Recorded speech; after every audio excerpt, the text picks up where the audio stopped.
Welcome back to the BDGE Dynasty Fantasy Football League channel. As always, I am joined with Adam, who is about 16 C4s deep, so he's going to be explosive today, no pun intended. About 50, 11 times. And Mr. Andrew, who is in the middle of fasting for Ramadan, so he will be the opposite of explosive. Hopefully, I will meet them in the middle. Hopefully, we will make these trades meet somewhere in the middle, because we are doing some more trade reviews. As always, y'all have submitted these to us via Discord, and what's cool is by the time you're watching this video, we have officially set up our Dynasty Leagues in the Discord. So if you have ever wanted to join a Dynasty League, you're not in them, or you're in a bunch of them and you want to add one more or five more, there's no maximum that you could join. We have now automated a fucking bot in there that allows you to join Dynasty Leagues. It gets you set up into private channels, as well as paying through League Safe and on Sleeper. We're doing all the dirty work for you, and if it's hard for you to find Dynasty members to play with or play against, they're all from our audience, so you can rest assured that they've been getting bad advice from these two over here, but they're into Dynasty Fantasy Football. Bot game crazy. Well. Bot game's going crazy right now. Get in there. Join the Dynasty League. They're all $100 buy-ins. All the settings and league stuff will be in the Discord. We'll have announcements for them in there. Let's start off with the first trade. We have from Song to Song and Danny Dubsy. Song to Song receives Garrett Wilson, CJ Stroud, and the 402. He sends Justin Jefferson, Jordan Love, and the 302. So this is a super flex tight end premium, half PPR, 10-teamer. Let me just ask you guys this. Why would you ever make a trade where you get the guys that score the least points per game at both QB and receiver spot? Want to get hot takey? Let's start there. Well, I mean, Jordan Love. For those that don't know, Jordan Love outscored CJ Stroud last year. Talk to him. Sure, but I'm just saying right now this bet is obviously the difference in CJ Stroud and Love. You want Stroud, and you're taking the down tier at Wilson. Yeah. To me, like in a 10-team league, CJ Stroud would have to be so much better than he was last year to make this trade even close to worth it. You know, CJ Stroud had less top 12 finishes than Baker Mayfield. You hate Baker. Really? You hate Baker. On the year. I feel like you guys are really off. Like the CJ Stroud's value is like too high. Or you guys are really on like his too value high. is too You know high. what it's like? It's like there's a song you caught and you kind of like it, and then it's overplayed, and I'm out now. I don't like it anymore. It's all I over like the radio. CJ Stroud. I would have CJ Stroud on a lot more teams if the price wasn't where it is right now. Right now, he's being overvalued in the community, and I do think he is a perfect player that if you can tear down like this, quote unquote tear down, and upgrade another position, I do fully support that decision. So it comes down to like, do you think the gap from Stroud to Love is the same gap from Jefferson to Wilson? 100%. I don't think it's really that close, though, frankly. I feel like Jordan Love and CJ Stroud are closer to the same than people want to give it credit for. I disagree. Okay. Stroud's coming off like the best fucking rookie year ever. His weapons, like Tank Dell got hurt, but like right now with Nico, Tank Dell, they re-signed Noah Brown, re-signed Dalton Schultz, bringing Joe Mixon. Like if they, Let's think about. I mean, this. Jordan Love, for those that want to, he took over the situation. People thought it was going to be horrible, including myself. I talked all shit about Jordan Love all year. I mean, Aaron who? They just I feel like they had the way they finished and the way he played down the stretch. That was also his first year full-time starter. I mean, Stroud was a rookie. Love got to sit behind. No. Love was a rookie. He got years of experience sitting behind Rodgers. That's I know different. He got years of experience. He's but technically, a fifth-year redshirt. What do you want? If this is his rookie year, it's a better rookie year than what CJ Stroud had. Technically, they're both first year as a starter in the NFL. I mean, that's different. Stroud also came into the Houston Texans situation. They were supposed to win like 4 games. And I hear you. So put it like this. I don't think you hearing me, dog. I'm not you saying ain't, I'm hearing, not, but you ain't listening. I'm not saying I prefer Jordan Love to CJ Stroud. If I have to pick the two in a bubble, I'm taking CJ Stroud. Of course. Why? But you're getting the upgrade from the hopeful Garrett Wilson to the sure thing in Justin Jefferson. I think that this is what I'll say. If you have a NFL franchise you're starting, the difference in CJ Stroud and Jordan Love would be a lot more. To me, in fantasy football, I don't think it's going to be that big of a deal.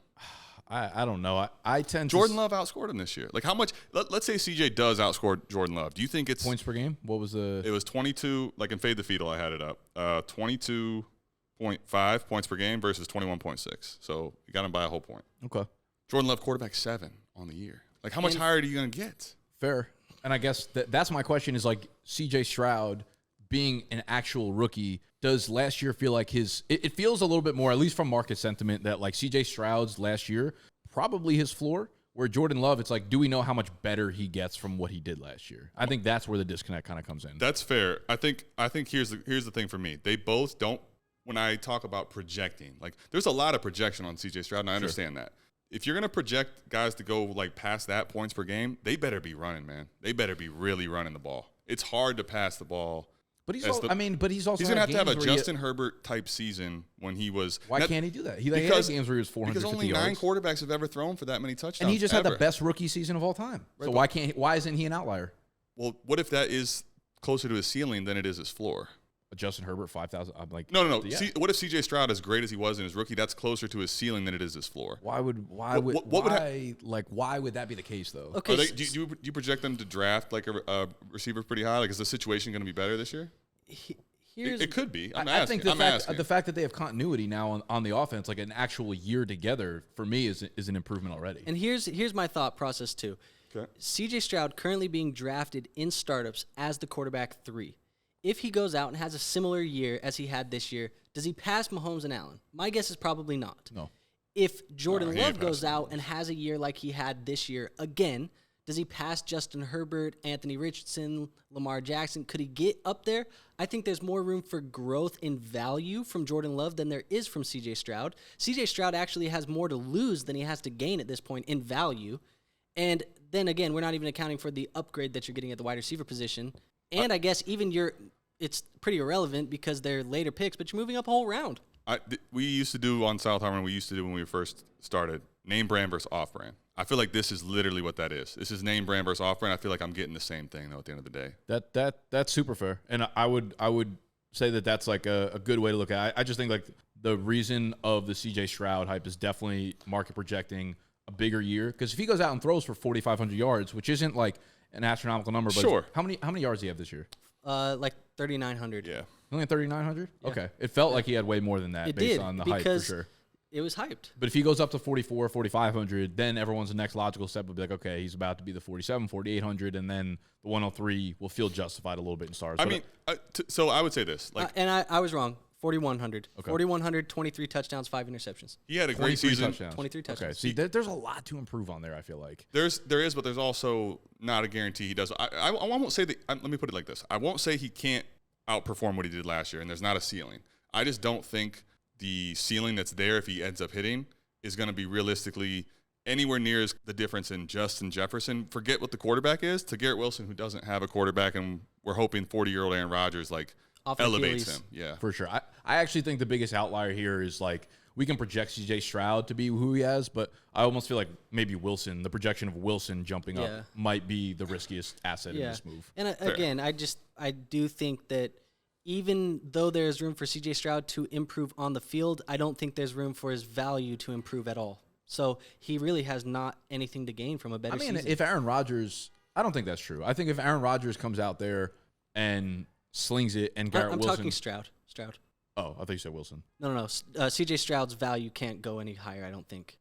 Wilson's value could. Okay. Wilson's could, yeah. Well, I was going to say, if Aaron Rodgers comes out, has a good year, and Wilson becomes the alpha like we expect him to be, where he catches 110 balls, 1,500 yards, 10 touchdowns or something, I think he'll shoot up there.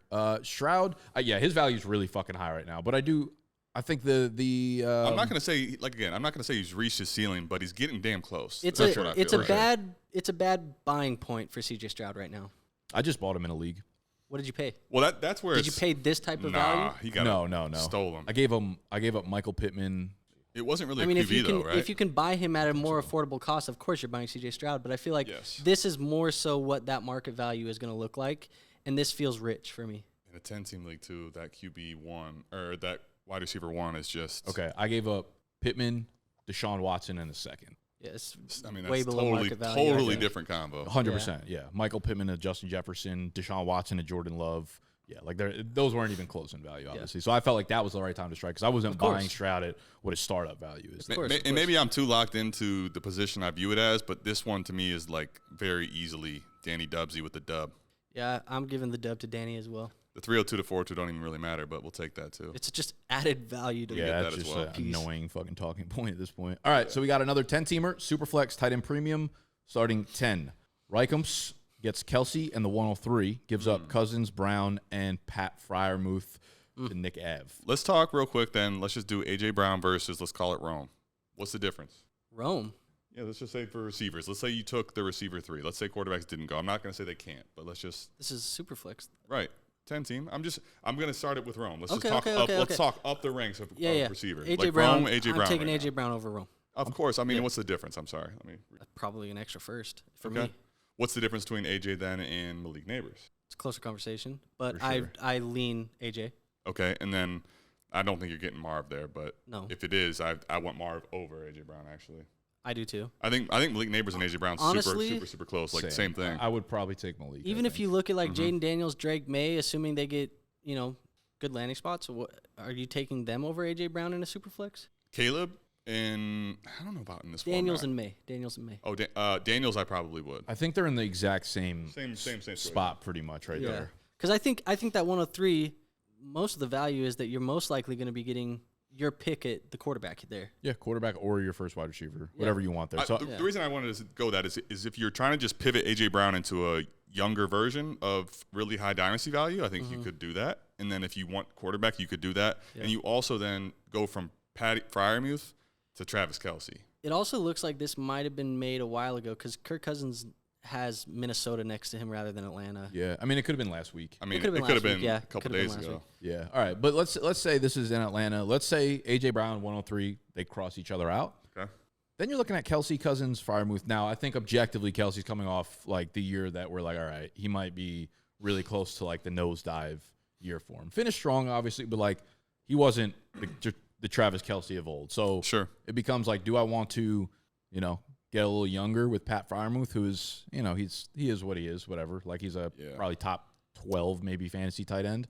And then Kirk Cousins, like good super flex asset. I think for me, where you at? I think I prefer the Cousins Freiermuth over the Kelce. Okay.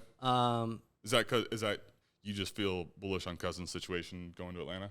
I just think I'd rather have the quarterback in the super flex. I think there's more value in that. And Freiermuth isn't a bad tight end. He's definitely not a needle mover for me, but who knows what happens with Russ there at quarterback. Sure. I do think all in all, though, it just feels to me, this trade's a little bit confusing because I feel like if you were, like Nick was saying, if you're trying to get younger, moving from Kelce to Freiermuth and AJ Brown, then you're giving the up youngest your asset and the oldest Yeah, asset. but then you're giving up the 103, which is the rookie as well. It feels like nobody's trying to get younger, and maybe nobody's trying to get older. Maybe this is two contending teams. That's why, though, like I'm glad you brought that point up. That's why I like the 103 side is because Makes you at this position, at the tight end position in general, like I basically am going to chase the best opportunity, and if they die the next year. Like give me the best player, forget age really at tight end, unless I'm getting Laporta or something. Yeah. Trey McBride. But AJ Brown versus 103, if you could reset the clock on that, that's huge in a format like this. Yeah, I mean, you get Neighbors. It basically comes down to can you afford to get off of Cousins without getting the QB back, in my opinion. Yeah, that's the whole gist of this trade, I think. Yeah. If you had enough quarterbacks, like in 10-team, the scarcity is not as high. So if you had an extra quarterback and you could afford to get rid of Cousins, I'd be fine doing this for 103 and Kelce. Now, if that 103, you're making that quarterback selection, and it's funny because I just talked about that being a selling point because it being a strong position, but it almost feels like if you are planning to go quarterback and sit and pick at 103, it almost feels like I prefer the other side, but if you're taking a wide receiver like Neighbors, I actually do prefer the pick side. And that's why I'm almost like just viewing that as you're taking a receiver. But to your point, yeah, if it's like Daniels and Kelce versus A.J. Brown, Cousins, and Freiermuth, I think I probably prefer the A.J. Brown side. Yeah. Yeah, I guess it would maybe depend on the rest of the roster, too. It's like, maybe the Kelce side has like a backup tight end that you're like an Isaiah Likely maybe, where you're like, okay, he's not really going to be startable for me, but maybe like next year if Andrews is out, then Kelce's gone and I likely can kind of step into that role. So I am really looking long-term youth here. I guess in a startup draft, are you taking Cousins or Kelce? Cousins. I'd imagine Cousins goes over him. So when we start to narrow, Cousins will, yes. I think so. When you start to narrow it down, it's like, okay, do I like Cousins and Freiermuth over Kelce? It's like I almost feel like Cousins by himself is probably valued higher than Kelce. Let's not forget too that Travis Kelce has pondered retirement twice in the last 2 seasons. So Yeah. You think Taylor's going to do it to him? I don't know I think more so not Taylor. I think Jason is going to make him not. He already said when Jason's not playing football, he feels like he doesn't want to play football anymore. I think I could actually really, as I look at this more and more, I could probably make a very strong case for both sides in a certain situation, and that is if I'm gonna have a tight end, I want someone like Kelce that could be a difference maker. So I could understand going for that side if you had the quarterbacks. If you didn't have a quarterback, you needed to get one.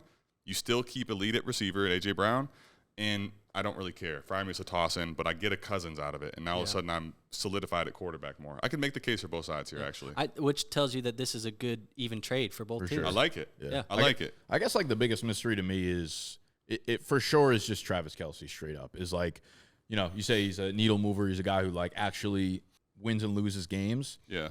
For a long period of time last year, he wasn't that guy. Yep. Kind of got back to it last year, and it almost feels like, you know, like Travis Kelce, when you take a step back, look at it from a more holistic standpoint, it's like, yeah, he's getting up there in age. Like maybe he is really saving a lot of himself just for the playoffs, and that worked out kind of to a fucking T.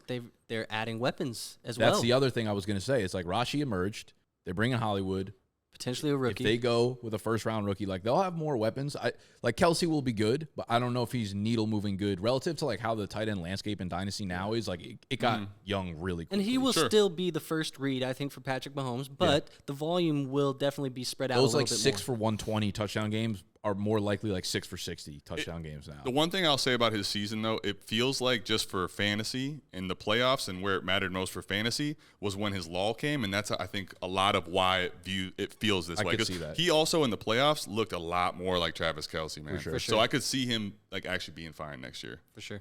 But it's, you know, it's a 1 year bet every year. That's a solid trade. Solid trade. Facts. All right, let's jump into – we got a 3 – this is insane. 3 quarterback league. We have Gucci Broomstick. I love that name. Gucci Broomstick gets Marvin Mims in the 105. He sends Pacheco, Jaden Reed in the 109. So the player side obviously favors Gucci. He gets Pacheco and Jaden Reed over Marvin Mims, which is a smash. Yeah. Now – this is where the 3 QB is huge, though. this is where 3 QB is huge because it almost absolutely locks up those first 3, if not 4 picks to be quarterbacks. Like, at this point, I'm kind of assuming J.J. McCarthy has top 15, top 12 draft capital. I would say that he is almost guaranteed top 10, and I would creep into saying that he is a top 5 pick. I mean, I don't think that's true. Well, it just feels that he's almost unlikely as ever to miss the first round. Like he's locked into the first round. 100%. And at that point, in a 3 QB league, you assume he's going to be probably the 104, unless someone loves Marv. And I mean, the point is, as your point is, you're getting your pick of receiver, or you're solving a first round quarterback at this 3 quarterback league, that's massive, man. Yeah, I guess my point goes though, if the first 4 quarterbacks go off the board, you get Marvin. Now let's just say in theory it was Marv versus Pacheco, Reed, and then 109 will be what? Brian Thomas. Or Bowers. 6, 7, 8, 9. Yeah. So you have your pick of either it's either Brian Thomas, Brock Bowers, Adonai Mitchell. Yep. I'm sure something will happen in the draft, like a receiver goes top 15 for no fucking reason. But in the 109 takes it just out of the Rome conversation probably. Also, I actually think there's an argument to be made that you might get Rome because in a 3 quarterback league, there's a very good chance maybe that a Bo Nix or something. Bo Nix or Michael Penix goes Fair. 106, 107. That's so fair. I do think the wide receiver tier probably opens up a little bit. I think you are probably more likely to get a Brock or a Rome there, or even be the one that gets the Bo Nix or Michael Penix. One of those guys might be like, the 126 in the real NFL draft. You know what I mean? And then you got to ask all right, let's just do receivers for a second. Let's pretend that's Marv and that was Brian Thomas. What do we think of the trade there? Let's just give a couple examples. So what do we think of it first? I think I still prefer. So it's Marv and Marv. You get Marvin Mims and you get Marvin Harrison. It sounds crazy, but I think I prefer Brian Thomas, Jaden Reed, Isaiah Pacheco over Marvin and Marvin. I would consolidate them 3 skill players into Marvin Harrison Jr. for sure at receiver. Now all 3 for 1. Yeah, in the lineup league for definitely. I feel like I like Pacheco, but he's replaceable enough. And then Reed and Brian Thomas, I'd make that bet for sure. Now, if this is quarterbacks, I think this is where that 105 is so much different. Like, if you're telling me you get a lockdown a quarterback in a 3 QB league, that is so much leverage, because all it takes is the one guy to say, I want Marvin Harrison, and now you're sitting there picking between May or McCarthy or something there. Exactly what Nick was saying. That's the thing. I want that 105 side, I think. So I would agree. If we were able to put names to these, 105 is Marv, 109 is Brian Thomas, I'd take the Marv side. Yep. The problem is, I think it's because we all see such a huge tier gap between the top 3 receivers and then Brian Thomas, in my mind at least. Yeah. Where it's like, if that 9 does become a first-round QB or Rome or Malik or whoever, then I would lean the other side. I agree. I think if you like to risk it, that 109 has a lot of scenarios that could be very nice for you in a 3 quarterback draft, because I bet you can get crazy in these 3 QB drafts. Oh yeah, for sure. If this is 1 pick earlier, 108. Does that change anything? Yes, it would. Definitely. Yes. Because like each at this point, with the way that we've been talking about, each spot moves up is like a 33% more likely chance that you get like a really good tiered player. Let me ask you this, though, because I think in this, what I see in the few times I've looked at a league in 3 quarterbacks, like there's a lot of teams that end up being in this horrible spot. They got one. So they're trying to get their second here. Like if you had that other side, but you only had one solidified quarterback and going to 105 locks you one up, would you do that? Yeah, probably. Maybe we're like even underselling. Like, what if the first 6 picks in this draft are the first 4 top quarterbacks, Penix, Bo Nix? Sure. Have you played in a 3 quarterback league? No. I played in a 1 quarterback with 2 super flex, so technically 3 quarterback, yes. Okay. I'll just tell you this. It's crazy, it is mayhem because especially at the end of the year when there's injuries, they are impossible to buy. I'm sure right now you just think about it, there's 32 starters. You're like, all right, well, you could patch together. But imagine like Jake this year, Brownings 10 of them the are world hurt. are all 10 of them are hurt. Now you got Gardner Minshew out here going for like the 111 during playoff time. Yeah, good luck buying it. You better get it off the wire. But I think this is really tough. This is a really good trade. I like this a lot. It's a good trade. I think ultimately, I think I probably roll the dice and go with the 109 side. Pacheco 9. Here's the thing: if you're sitting somewhat in a decent spot at quarterback, like it feels like you could totally roll the dice and win huge on that 3-for-1. I feel like Marvin Mims, another thing, he just doesn't matter to me in this trade. Me either. 100%. That's what's totally making that 105 so much harder to argue for. Yeah, it's a 3-for-1 for real in this trade. So the other thing too is like I do wonder if it's a 3 quarterback league or if it's a 1 QB with 2 super flex, because that does matter. If that's the case, I'd actually imagine in a lot of those like double super flex leagues, like your second super flex spot, if that's like a decent wide receiver, you're probably fine. Yeah. And the other thing is I've seen it more often than this. It's either a quarterback with 2 super flex or a 2 QB with 1 super flex, and that also would change things a little bit 100%, too. 100%, because if you could throw, if you're a full PPR league and you could throw Jaden Reed, if we assume that he takes a step up, or if you have someone even like a little bit better than him, and he's getting you 12 to 16 PPR points per game, like what's the drop off between that and like the QB 19? You know what this comes down to? This is really risk tolerance for me, because if you think about the format and the 3 QB aspect, if you just said that was Brian Thomas in like a safe area, like that's the safest, not the upside, but your safety. Dude, you can't throw, unless Brian Thomas is starting to really come out of the gate strong, you can't throw Reed, Pacheco, and Thomas and go buy a starting young quarterback in this format. Yeah. So it's totally like you're taking on all the risk that you probably has some payoff. But like if that's a quarterback and that's a Brian Thomas type, there's no way you would ever do that trade if those names are there. You see what I'm saying? That's why I say I roll the dice, because like I'm rolling the dice to the fact that my 9th pick is not Brian Thomas. Right. I'm rolling the dice that one of those 6 quarterbacks went in the first round, so it's either a quarterback or Rome. Yeah, because if it's safe, if it just rolls not your way, it's maybe not the greatest. And I think this person upside. probably knows how their rookie draft goes. Like maybe we're overselling the fucking quarterbacks at this point. Maybe like the first 3 go and McCarthy ends up being like the 108 or something. I think what would really have made this trade easier to dissect too is if he would have listed the quarterbacks on his roster. Course. Because if we knew who's sitting there, say he has 3 guys. Say less, my boy. I'll pull up the lab. I think you almost have to assume that like everyone's needing a quarterback. He's pulling it up right now. We'll see what he has. Because I just feel like this is going to make or break which side I pick if I know who he has. Right. Y'all want the teams? Gucci Broomstick has Lamar and Burrow. Oh. And by the way, you start 2 quarterbacks and then a super. Okay. So he has Lamar and Burrow, which is massive in this format. Sheesh. Now, quarterback 3 is Malik Willis. Goat. And he has 101. And 101? 101? Oh, my gosh. This is a dub for his side, dude. Okay. Well, you can totally see what I was saying, too, because YP Tyler, his current quarterback room, this is wildly risky. What's YP Tyler? YP Tyler has Will Levis, Gardner Minshew. Oh, my God. Hendon Hooker. He does have the 102, so he's probably taking one there. And instead of taking his 3rd at 105, he went back to the 109 for this trade. Man, that is. I know where I want to be with this info. Where are y'all at? Yeah, give me. I mean, at that point, I'm keeping the 105 and the 102. And I'm getting my quarterback 1 and hoping that I get my QB 2 as well. And worst case scenario, you're landing Marvin Harrison. Sure. You know what I mean? So, but in there, you're looking at a scenario where Levis is your 3rd quarterback and 3 QB, and then I feel great. Yeah, I mean, knowing the context of what we know now, give me Gucci Broomstick side by. Dude, you imagine in this format, you go Lamar, Burrow, and then you throw in Caleb Williams, plus he has another top 5 pick. You have 3 top 12 quarterbacks in dynasty value. That's crazy. That's dumb. Gucci broomstick is Gucci. I want that side. Sheesh. All right, Dan. That's why the lab. Shout out the lab, y'all. All right, fuck it. Raptor? Tony D. Tony, don't be editing this shit Got some different. in-house hoes. Tony. Not me this time. Tony wanted Sam Tony Laporta. worked me on this freaking trade. This is like an hour-long process. We were You guys were yapping. chopping up for a minute the other day. Yeah. Laporta. This is a tight end premium. This is tier PPR. Half for running back, full for wide receiver, and 1.5 for tight end. 0.2 points per carry. 0.2 points per carry, and 12 teamers. Sam Laporta, 202, 107. You got Mark Andrews, Jahmyr Gibbs, 208, 308.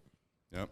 Where y'all at? Y'all tell me. I mean, I made the trade. You know where I'm at. Nick, do we want to do a little math? I'm having Math trouble ain't doing math, math then. right now. Are we 208, 308? Does that cancel 202? Say that again. No. 208, 308. Does that cancel 202 for Nah, you? 202 is in a nice That was the tier that there. was the that let me just say that was the crux in the deal that Tony wouldn't come off of, that I still am unsure that I did the right thing. The 202 to the 208 to me was huge. That difference is pretty big in my opinion. Yeah, that's for sure like a Tony almost killed the deal over this. Let's just call it what it is. big drop there. This Here's is a 12-team league? 12 team, yeah. So like basically this is the question for me with this.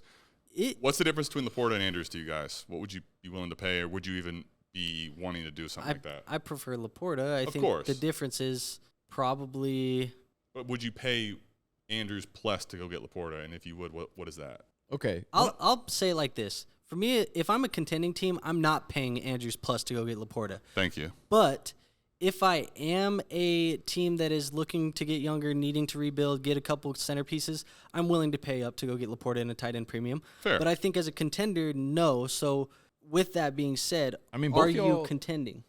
I'm trying to. I haven't been so far. I've been just failing in this league. Your team like is you missed the playoffs last year, but your team is not like rebuild mode. Like, Well, yeah, a couple lucky breaks, and I'm sure you like have been in the playoffs, etc. I screwed up that the Watson trade totally killed me last year. And Yeah. so then part of what I have now is I'm trying to regain young value because I was out of the playoffs. So now I have a mishmash I'm trying to rebuild together to contend. 100%. And on the flip side, Tony won this league 2 years ago and was also in the playoffs last year, so he's not in rebuild mode at all either. He's Right. been winning and wants to keep winning. Yes. Yes. So I guess the way I'm looking at this though is if you look at Laporta and the 107 versus Gibbs and Andrews, I'm going to take the Gibbs and Andrews side Okay. of that. Yep. And then you're looking at like, okay, sure, you lost some value from the 208 to 202, but I don't think that gap is big enough to the point where I'm like fretting about that based off of the Andrews Gibbs win in my eyes. But Okay. again, the NFL draft could change things where that That's- 107 feels like a crazy good pick, but maybe it doesn't. So here's the way I look at it, right? The way I view the tight end position. Now, to your point, if I'm a contender, I don't really want to make the Andrews plus to go get Laporta. Yeah. If I'm contending, I feel like it doesn't matter. So I'm viewing, although there's value that I lost there, what I really feel like is an opportunity of selling Laporta is what I lost by making this trade. But as far as tight end, I don't even really care. Yeah. Does that make sense? And Yeah, what I in got In terms of production, it's not, yeah. So now my question is 107 and 202. Let's just take the 208 out for a second. Would you pay the 107 and 202 for Gibbs straight up in a league like this? Yes. Feels tough, but that's It feels the tough question. because this is a half PPR for running back. Exactly. And it's also that 202, man. I told Tony this. That 202 feels just the same as the 111 to me in this draft. It does a little bit. That becomes a little bit tough for sure. Because I look at Gibbs right now, half PPR league, knowing what we know now, because that's how you make this trade. Right. Where does he go off the board in the rookie draft? I still think startup. Who, Gibbs? in a rookie draft. Oh, this year. that's what we were discussing. That's how this trade kind of happened. I think right there at right. I think that he's like 107 I think he's like range, maybe 106. in that tier because where it's I like have the you're- 106 and the 107, and I was like, Yeah. I'd give you the 107. I wouldn't give you the 106. yeah, I think that's probably about right because you have the quarterbacks obviously, and like I'm taking Marv, I'm taking Malik probably over Gibbs. honestly, I feel like his value I would be would a too. little It's bit close. inflated in this year's class too, as well because of caliber of running back. The that lack he of is. There's RBs. only one. There would be Gibbs in the field. He would yes. be like the bona fide. Yeah, it would be. It would. I think it would inflate his value. I I feel like 106 is about right. 107, somewhere in there. This is about Yeah. where it'd go. Okay, so Yeah. maybe me saying Andrews and Gibbs is an easy win over Laporta and 107 because if Gibbs and 107 are the same, then obviously I'm not taking. Because Andrews here's the over other Laporta, thing. but- In startup values, Laporta and Gibbs are damn near the same too. So now it's like 107 and Andrews. And Gibbs is not higher. I thought Gibbs was like. He is, but it's like Gibbs is late second. Laporta's 301. I will I thought say. Gibbs was higher than that. I will say. I think value wise, I am taking Laporta and 107 over Andrews and Gibbs. That is where I am taking Okay. that. Okay. But it's funny because I feel like with the value being said on that side, I prefer to receive the Andrews and Gibbs side because you're looking at it as a contender. I'm looking at it as like I'm trying to win fantasy football weeks, and that side gives me a better chance at winning weeks. So I agree. So this honestly too, I'll just the piece that ended up moving it for me. I just made a couple deals prior to this, and I had a lot of draft picks, and I don't want to make all of them. That makes total sense. And what I feel like doesn't make a lot of sense, though, is you said that Tony's won, he's been winning, he's in like a contending mode. Why get all this draft capital for your proven studs? Yeah, I think, one, for him, it's not like he's losing a ton of like the Laporta for Andrews. Production will probably be relatively similar, right? So I don't think he's like losing a ton of value there. Gives up Gibbs. Let's be honest, though.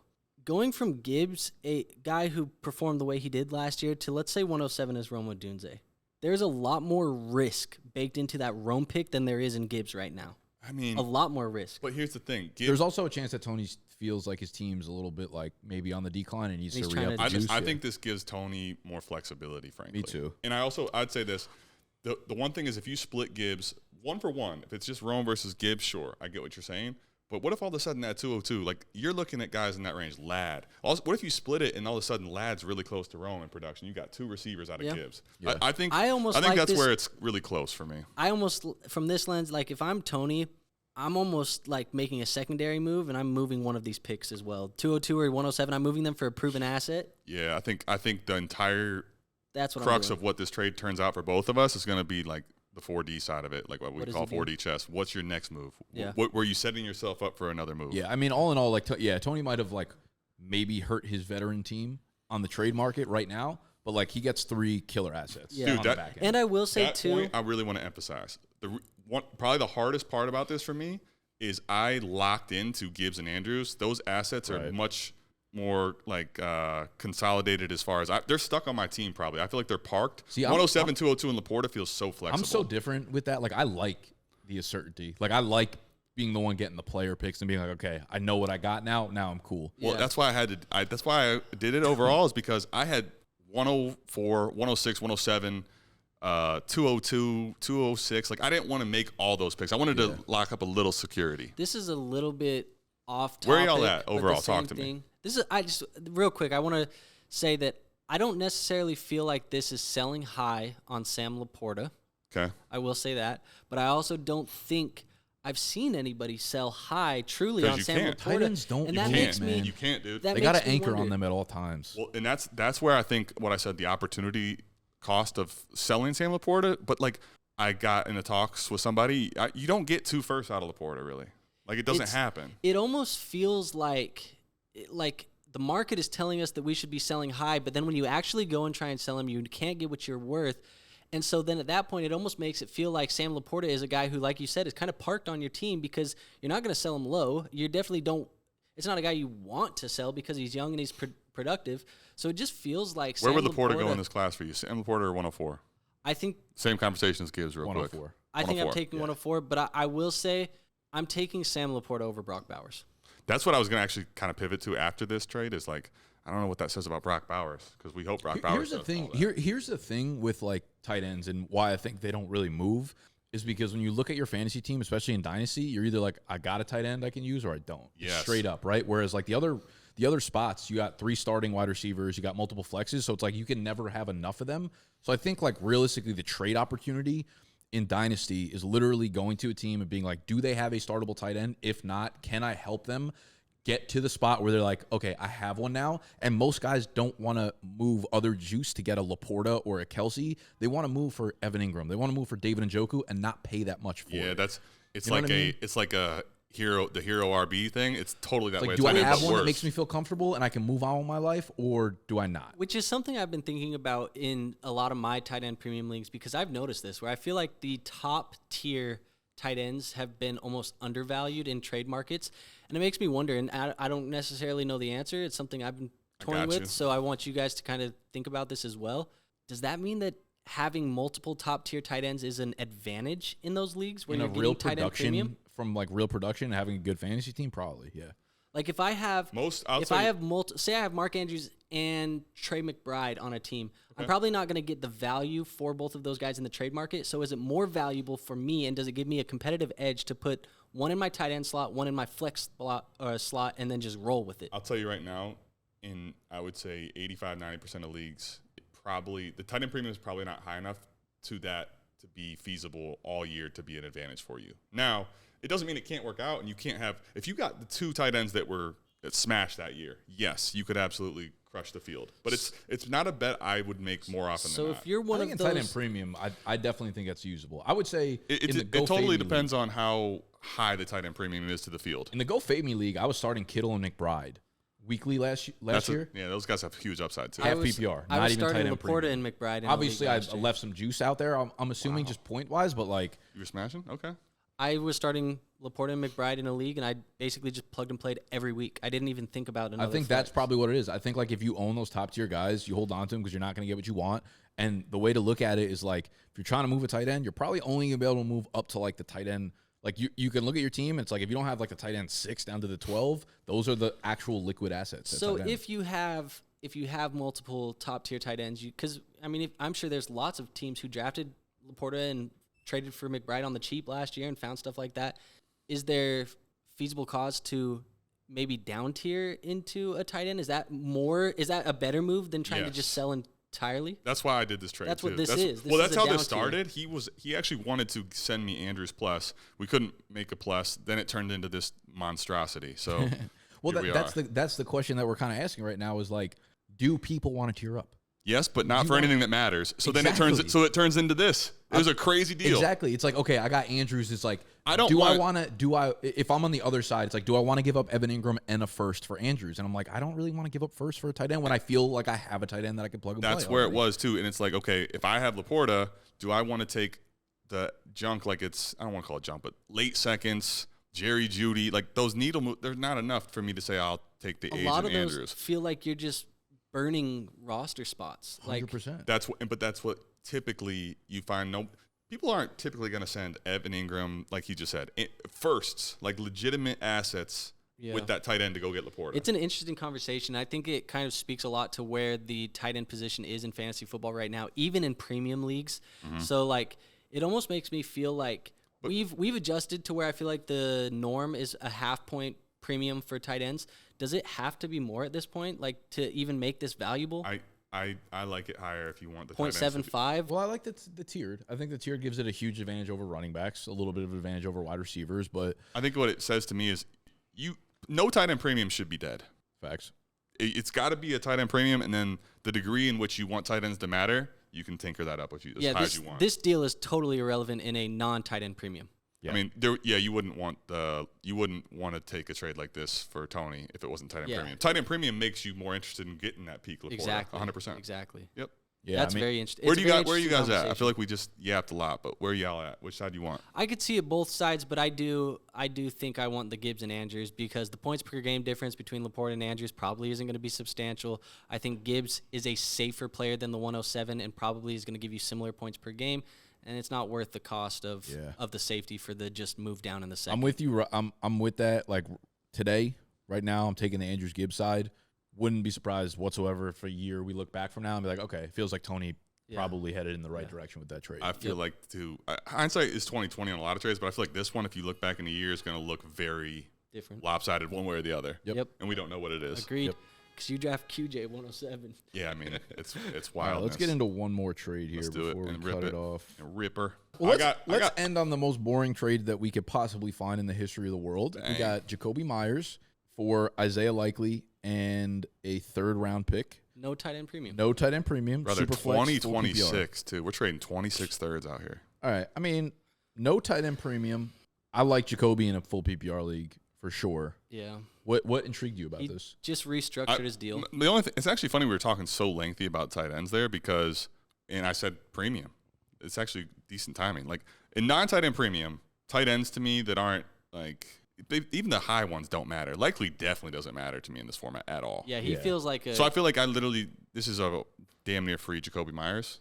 I'd agree. That's the only. I mean, there wasn't a lot of talking points other than I think this is Jacoby Myers for me in almost any format. But And I don't love Jacoby Myers, but I feel like you can plug him in a flex spot and get production out of him from week to week. he is PPR super undervalued in Okay, Dynasty. so let's pivot the name in the tight end spot. Bang, let's do it.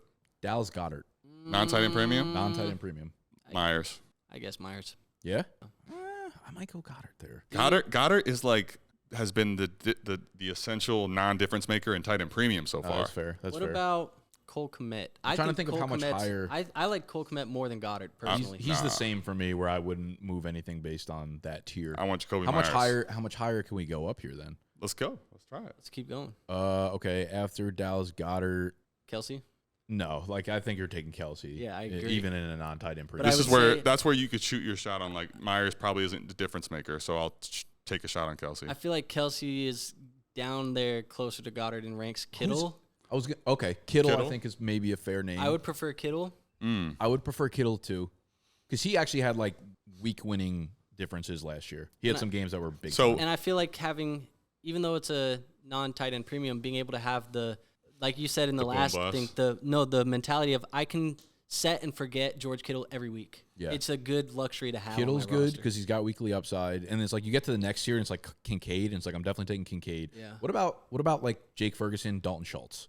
Anyone in either of those two? So I would say I'm taking Myers in those ones. And now the Kittle one's interesting because, like, if you told me this is my only options, these two, I probably actually would take Myers because I don't care in non-tight end premium. But the reason I say that one matters is because I feel like actually in non-tight end premium, I still could ask for more than Myers with Kittle. Like, I could actually get rid of – if I wanted to liquidate him into a player, I could probably get higher than Myers. I agree. Just purely off name value alone. People basically want to throw Myers – look at this trade. This is exactly why I'm talking about – Myers is worthless for people. They act like he's nothing. Yeah. Okay, so let's talk about this because what is actually Myers' value here? Like when you're plugging him in your lineup, what are you looking for? Like what is he going to give you here? 10 points PPR. He is your a second flex. He is a solid wide receiver floor 3? flex with every now and again he'll give you some upside. Are you comfortable throwing him in a starting lineup every week? Yeah, I am. Probably am In not. a start 10 as my last flex, I would love for him to be my bye week replacement as opposed to my flex, but I'm fine. I would Fair be enough. cool. I think he's yeah. Dude, Myers was great wide last receiver 24 last year in points. was great Maybe last year. I am reflecting what the market is telling us. 100%. That I don't really like Jacoby Myers. And Myers' quarterback situation probably ain't going to get worse. No, I mean I already trust Gardner I mean, Minshew it's more Minshew. than what the fuck they had last Yeah. year. That's what I'm saying, right? Yeah. Yeah. So it should be fine. I don't disagree that he's being undervalued. It's just not an asset that I'm excited about. Sure, At all. But it's like when you have to give up an asset This- that you're even less excited about. This is, I mean, like you said, Adam, it feels like you're getting Myers just thrown to you for virtually nothing. Virtually A nothing. 26th third Maybe- non-tight end premium is Maybe wild. Ricksek has Andrews and he's just handcuffing for the injury. Yeah, maybe. I Maybe. guess. Wait, Yeah, let's- it's treated as if Myers is a nothing, which is what Yeah. like rubs me the wrong way here. yeah. Stop right. hating on Jacoby, man. Jacoby's free. Go get him. All right, Dan, we're gonna wrap up there. As always, if you enjoyed, hit the button that looks like this. Subscribe to the channel if you're new as well, and of course, if you want to join the Dynasty League, we're setting them up for y'all in the Discord, linked in the description. And in the comments, is Tony Dimes or Tony No Dimes? Let us know on that trade. Relax. Relax. Also, make sure to drop your trades for the next time we do this video in the Discord. Hashtag Hank. How you?